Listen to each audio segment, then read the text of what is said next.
the Slovakia elections over the weekend. There will have been some pleasure at the result in the Kremlin. What's the impact? Yeah, the Kremlin's already congratulated Robert Fico on the fact that he's going to be the next prime minister. It'll be a coalition, probably a fairly unstable coalition, but putting together left and right with his own party, the smear party, he can actually probably get 79 seats out of 150. I mean, he's been prime minister twice before. He's removed in 2018 after massive street protests, after the death of a journalist and the journalist's fiancée who had exposed corruption, apparently, in his party.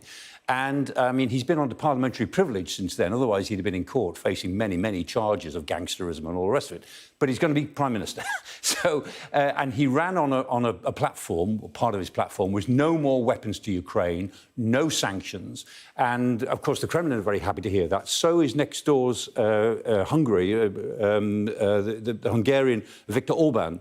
Leader of Hungary, is also very happy. And if you look at the sort of geopolitical side of it, you can see that there's three countries in Europe, Slovakia, Hungary and Poland, all on the borders of Ukraine, all very important. They've all had rows over this recently. So you've got this election result in Slovakia, and we'll see how it goes. Hungary has never, Viktor Orban has never gone in for the sanctions that the West has proposed and is really quite pro-Putin. And the Polish government, they're coming up to an election on the 15th of this month.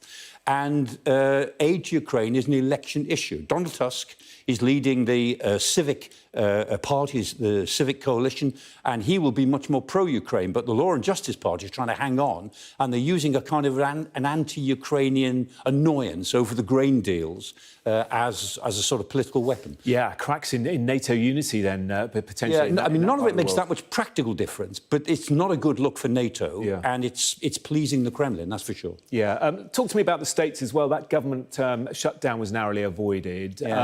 How could that affect the situation in Ukraine? Again, the practicality of it isn't so important, it's the appearances of it. So the spending bill has gone back to the 17th of November. So that delays it. They've got to take it all up again then on the 17th of November. Meanwhile, there's $6 billion worth of extra aid to Ukraine, which is now going to be put into a separate piece of legislation.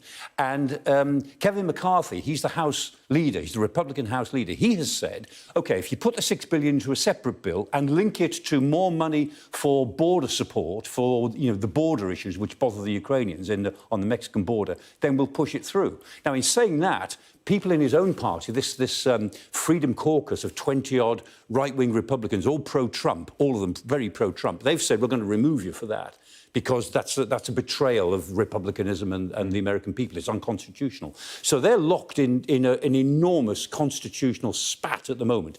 The reality is the $6 billion extra for Ukraine will almost certainly go through, but it's not a good look. I mean, this is what happens in democracies. These things are package deals. They're very vigorous when they're being talked about. But again, it gives the impression that the consensus is breaking up on being strong to support Ukraine. Yeah, all about the optics in the States and in Europe as well.